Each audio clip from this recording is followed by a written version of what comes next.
नमस्कार दोस्तों, आज हम बात करने वाले हैं इवेंट मैनेजमेंट के बारे में।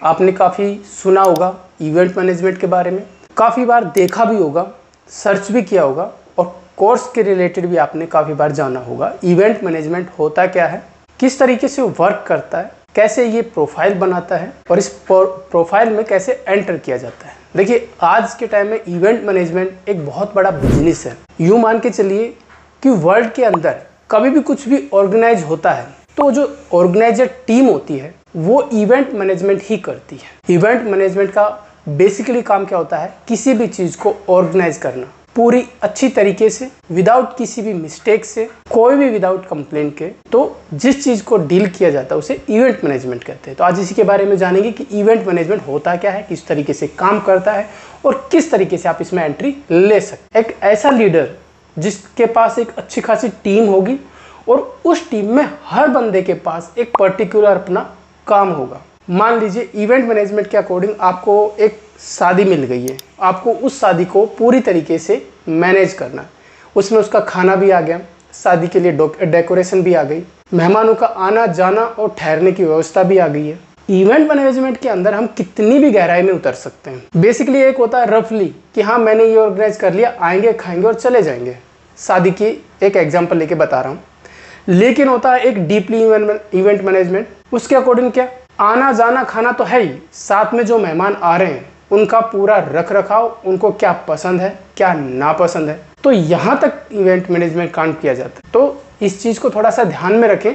जब भी इवेंट मैनेजमेंट में आप बिजनेस में एंटर कर रहे हो तो सबसे पहले गोल डिसाइड कीजिए, क्योंकि आपके द्वारा अगर कुछ भी गलती होती है ना तो वो आपके बिजनेस पे बहुत भारी पड़ेगी, क्योंकि आपको आगे से ऑर्डर नहीं मिलेंगे, आपकी कंपनी का नाम खराब होगा। आपने शादी ली, शादी के अंदर खाना खराब निकल आया, शादी के अंदर फूल बुक्के खराब निकल गए, या मेहमान आ रहे हैं जा रहे हैं उनको रिसीव करना या वापस छोड़ना है, इसमें कोई प्रॉब्लम आ गई। तो हमेशा याद रखिए कि हर इंसान पॉजिटिव छोड़े या ना छोड़े लेकिन अपना नेगेटिव जरूर छोड़ता है। वो नेगेटिव फीडबैक देने से बाज नहीं आएगा। अब इसी वीडियो से मान लीजिए आप जो भी इस वीडियो को देख रहे हो, आप सब्सक्राइब या लाइक या कमेंट्स बिल्कुल नहीं करेंगे क्योंकि ये पॉजिटिव है। लेकिन अगर इस वीडियो में मैं कुछ भी गलत बता देता हूँ या मेरा बताने का बिहेवियर गलत है तो आप उसमें नेगेटिव पॉइंट जरूर छोड़ेंगे। ऐसे ही होता है इवेंट मैनेजमेंट। आप इस चीज़ का ध्यान रखें कि इंसान नेगेटिव को बहुत जल्दी पकड़ता है, कैप्चर करता है कि यार वहाँ गए और वहाँ जो भी शादी ऑर्गेनाइज कर रहा था यार उसकी ये चीज़ अच्छी नहीं है, फूल बिल्कुल बदबू मार रहे थे, खाना बासी था, या फिर मेहमानों के लिए अच्छा सलूक नहीं हुआ, पता नहीं किस तरीके से हुआ। काम, प्रेशर, सब कुछ आपकी कंपनी पे आएगा। तो इस चीज़ को बहुत ही बारीकी से ध्यान रखें जब इवेंट मैनेजमेंट को आप ज्वाइन कर रहे हो। तो इसमें जैसे शादी भी आ गई, कोई भी सम्मेलन आ गया, कोई भी होटल के अंदर कोई भी इवेंट पार्टी हो गई, या कोई बाहर से डेलीगेट्स आ रहे हैं या इंडिया से कोई डेलीगेट्स बाहर जा रहा है, आपकी यात्राएं हो गई, बर्थडे पार्टी हो गई और आपका कोई भी पर्सनल वर्क हो गया जिसके लिए आपको गैदरिंग इकट्ठी करनी है, उस गैदरिंग के लिए आपको अरेंजमेंट करना है, तो आप कहाँ जाओगे, इवेंट कंपनी के पास। और इवेंट कंपनी का क्या काम होगा, आपसे डेटा लेगा कि हाँ कौन आ रहा है, कौन जा रहा है, क्या खाना चाहिए क्या नहीं चाहिए, तो उसके अकॉर्डिंग आपका बिल तैयार करेंगे। वो आपका बिहेवियर सबसे ज़्यादा मायने रखता है लोगों को अट्रैक्ट करने के लिए। आपको सीखना है और अपनी कैपेसिटी यानी स्किल, आपको इवेंट मैनेजमेंट से रिलेटेड टोटल स्किल के बारे में जानना है अच्छी से, पोलाइटली से। तो नंबर 1 पे ये आ गया। सेकंड की बात करें, आपको किसी भी, पहले आप जैसे इवेंट मैनेजमेंट में ज्वाइन कर रहे हो, स्टार्ट कर रहे हो, स्टार्टअप है आपका, तो सबसे पहले आपको कम से कम भी 3, 4, 5 साल के लिए किसी भी अदर कंपनी में अपना इंटर्नशिप करना होगा। ऐसा नहीं है आप घर से उठे, आपके पास जेब में पैसे और आपने इंडस्ट्री में या फिर मार्केट में गए और इवेंट मैनेजमेंट चालू कर दिया। नहीं, सबसे पहले होता है एक्सपीरियंस। आपको बेसिक धरातल का अनुभव है या नहीं है, वही होता है आपका सबसे बड़ी क्लास, क्योंकि वही सिखाएंगे आपको कि किस तरीके से क्लाइंट को डील किया जाता है, किस तरीके से क्लाइंट को बुलाया जाता है। ये सभी चीज़ किस में आती हैं, एक्सपीरियंस से। तो आपको कम से कम भी 3 से लेके 5 साल तक आपको कहीं ना कहीं इवेंट कंपनी के अंदर आपका एक्सपीरियंस करना होगा। उसके बाद बात करें थर्ड नंबर पर, नेटवर्किंग को बढ़ाना, एक्सपांड करना, यानी नेटवर्किंग इन द सेंस, मान लीजिए आपने एक्सपीरियंस तो कर लिया, अब आप अपना खुद का इवेंट मैनेजमेंट कंपनी को चालू करना चाहते हो, पैसा आपके पास है, लेकिन पैसा होने से क्या होता है, आपको एक अच्छी टीम हायर करनी पड़ेगी। आपको ये पता होना चाहिए कि टीम को किस बेस पे लिया जाता है और टीम की क्या रिक्वायरमेंट है। उसके बाद जो नेटवर्किंग होती है ना, वो आपको डेवलप करनी पड़ेगी, क्योंकि मार्केट में बैठे हो तो क्लाइंट भी तो लाने हैं ना। और क्लाइंट लाने का सबसे अच्छा तरीका क्या है? सबसे पहले लोगों से गुडविल बनाना, लोगों को नेटवर्क के जरिए जोड़ना, और अपने हर एटमॉस्फेयर में अपने सभी जो सराउंडिंग जो भी लोग आपके पास है, उनको पता होना चाहिए कि आप इस बिजनेस से जुड़ चुके हो और आप ये काम करवाते हो। तो नेटवर्किंग आपकी बहुत अच्छी स्ट्रॉन्ग होनी चाहिए। आगे बात करें बिजनेस की शुरुआत करना, यानी बिजनेस स्टार्टअप करना। ये देखिए, आप सबसे पहले अपनी कंपनी को रजिस्टर कीजिए। जो भी कंपनी आपने बनाई है इवेंट मैनेजमेंट में, सबसे पहले आप उस कंपनी में रजिस्टर कीजिए। रजिस्ट्रेशन MSME के द्वारा आपका रजिस्ट्रेशन होगा। आपको पूरी अपने यहाँ देना होगा कि आपका जो कंपनी स्टार्ट कर रहे हो वो किस बेस पे है, क्या आपकी टीम है और कितना आपके पास फंड है, और आपने अभी तक कहाँ एक्सपीरियंस लिया है, आपकी टीम ने कहाँ एक्सपीरियंस लिया है। टोटल जानकारी के साथ आप MSME के अंदर अपना रजिस्ट्रेशन करवा सकते हो। ये संस्था होती है जो किसी भी स्टार्टअप को रजिस्टर करती है, लेकिन आपकी सारी चीज़ों को देखने के बाद। और डिजिटल मार्केटिंग के लिए अपने इस चीज़ को ध्यान रखें, जब आप स्टार्टअप कर रहे हैं ना, तो सबसे जल्द डिजिटल मार्केटिंग का सहारा बहुत अच्छे से लेना है। डिजिटल मार्केटिंग में जैसे कि इंस्टाग्राम आ गया, फेसबुक आ गया, व्हाट्सअप आ गया, है ना, और अपना भाई ट्विटर वगैरह आ गए। तो ये चीज़ें आपको ध्यान रखें कि जितना आप अपना प्लान को, अपनी कंपनी को एक्सपांड करेंगे, एडवर्टाइजमेंट करेंगे, उतना लोग आपको जानेंगे। यानी नेटवर्किंग यही तो है।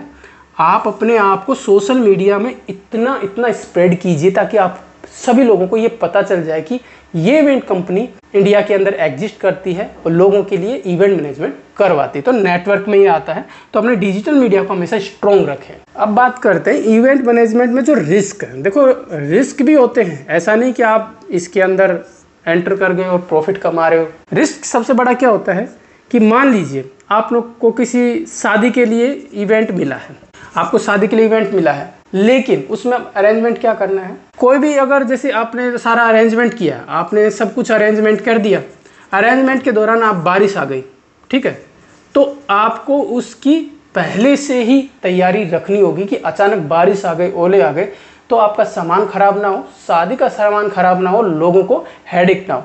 तो ये चीज़ आपको पहले से तैयार करनी होगी। सेकंड, मान लीजिए शादी का अचानक प्लान बन जाता है आउटडोर का, या कहीं आउटडोर कर रहे हैं और इंडोर का प्लान बन जाता है, तो आपके पास क्विक रिस्पॉन्स होना चाहिए कि आप उस चीज़ को जल्दी से जल्दी उन लोगों को प्रोवाइड करवा सके। यानी कि अगर शादी कोई कर रहा है लेकिन मैरिज का प्लान बन गया कि हमें तो आउटडोर करना है और हमारे पास 1 2 3 दिन का टाइम है और आपने जो भी अरेंजमेंट किया है आपने उस जगह के लिए किया है, तो आउटडोर में क्या है, आपकी हेडेक बढ़ेगी, लोगों को कन्विंस भी करना पड़ेगा। और अगर वो चाहते हैं कि आउटडोर ही है तो आपको आउटडोर की सुविधा के लिए पहले से प्रिपेयर रहना पड़ेगा। थर्ड नंबर पे बात करें, क्लाइंट की क्या है कि एक्सपेक्टेशन और रियलिटी, है ना। देखिए, उम्मीद तो कोई कुछ भी रख सकता है ना। आपसे कोई क्लाइंट कहे कि मुझे ये चाहिए, इस तरीके से चाहिए, वो इवेंट मैनेजमेंट से बाहर की कोई चीज़ है, तो आपको उसको रियलिटी भी बतानी होगी, कन्विंस भी करना होगा, ताकि वो नाराज़ ना हो और आपका काम ना बिगाड़े। तो ये चीज़ बहुत ज़रूरी। यहाँ आता है आपका बिहेवियर। इवेंट मैनेजमेंट में गुस्से का कोई रोल नहीं है। एक चीज़ का ध्यान रखना, इवेंट मैनेजमेंट को अगर कोई बिगाड़ सकता है वो केवल आपका एंगर है, आपका गुस्सा है, आपका बोलने का तरीका है। क्योंकि सारी चीज़ अरेंजमेंट करने के बाद केवल बात टिक जाती है आपकी ज़बान पे, आपके बिहेवियर पे, आपकी कम्युनिकेशन पे। आप कितने अच्छे तरीके को लोगों को कन्विंस कर पाते हो, अपनी चीज़ों को प्रोवाइड करवा पाते हो केवल आपकी ज़बान पे। तो ये चीज़ ध्यान रखें। एक्सपेक्टेशन और रियलिटी की चीज़ को आपको पता होना चाहिए कि कैसे मुझे डील करनी है हर मेंबर के साथ। इवेंट मैनेजमेंट में फिर आता है सिक्योरिटी। देखिए, अगर आपको सिक्योरिटी प्रोवाइड करवाने के लिए बोला है, मान लो बाउंसर्स प्रोवाइड करवाने हैं, क्योंकि ऐसा होता है कि हम कहीं लोकेशन पे शूट कर रहे हैं, अरेंजमेंट चल रहा है, वहाँ कुछ भी प्रॉब्लम हो जाए तो आपके पास उस स्थिति को संभालने के लिए लोगों की टीम भी होनी चाहिए। यानी कि फुली सिक्योरिटी लोगों को प्रोवाइड करवानी चाहिए। जो भी आपके इवेंट, जिसका भी आप इवेंट कर रहे हैं, तो सिक्योरिटी को भी लेकर ध्यान में चलें, क्योंकि आपके ये इवेंट कंपनी इस चीज़ को हमेशा ध्यान में रखे कि सारी चीज़ थोड़े बाद में हो सकती हैं सब कुछ, लेकिन लोगों की सिक्योरिटी से कोई खिलवाड़ नहीं होना चाहिए। सबसे अगर एंड में अगर जानने की बात है वो है कि आपका लाइसेंस प्रॉपर होना चाहिए, पूरा रिन्यूअल होना चाहिए, ठीक है। उसके बाद प्लान बी भी आपके पास तैयार होना चाहिए। कोई भी हो आपके पास प्लान बी हमेशा होना चाहिए कि आप अगर ये नहीं तो ये, ठीक है। आपका जो कॉन्ट्रैक्ट है यानी पार्टी के साथ आपका कॉन्ट्रैक्ट है, कुछ भी कॉन्ट्रैक्ट है पार्टी के साथ, वो पूरी तरीके से ट्रांसपेरेंट होना चाहिए। कॉन्ट्रैक्ट की डील आपको जितने में आपने किया है, कई बार ऐसा होता है कि सब कुछ तो ठीक हो जाता है, मेन कहाँ टकरा जाता है कॉन्ट्रैक्ट पे। आपने जितने पैसे के लिए, मान लिया आपने 10 लाख रुपए के लिए अरेंजमेंट के लिए आपने टीम ने हाँ भरी, लेकिन कॉन्ट्रैक्टर लास्ट में जो आपको कॉन्ट्रैक्ट देता है वो चीज़ों को मना कर देता है कि मुझे इतना ज़्यादा लग रहा है, आपने ये नहीं किया, मैं इतना पैसा नहीं दूँ। तो आप अपने कॉन्ट्रैक्ट को साइन करते वक्त, डील करते वक्त ये चीज़ पहले करवा ले कि भैया ऐसी ऐसी चीज़ है और ये हम दे सकते, ये हम नहीं दे सकते। क्योंकि अगर ये असंतुष्ट अगर क्लाइंट जाएगा तो जाहिर सी बात है सारी भड़ास निकालेगा आपके फीडबैक पे। तो आपको ये चीज़ ध्यान रखना है, यहाँ आपको पूरी ट्रांसपेरेंसी रखनी है। आपके कॉन्ट्रैक्ट को बिल्कुल अच्छी तरीके से पहले ही साइन करवा लेना है कि हम क्या कर सकते, क्या नहीं कर सकते, क्या are you agree, not agree, वो सभी चीज़ों को। देखिए अब मैं आपको बताता हूँ कि अगर आप इवेंट मैनेजमेंट स्टार्ट करना चाहते हो ना, सबसे पहले अपना एक्सपीरियंस लें शादी से, बर्थडे पार्टी से, छोटे छोटे इवेंट से।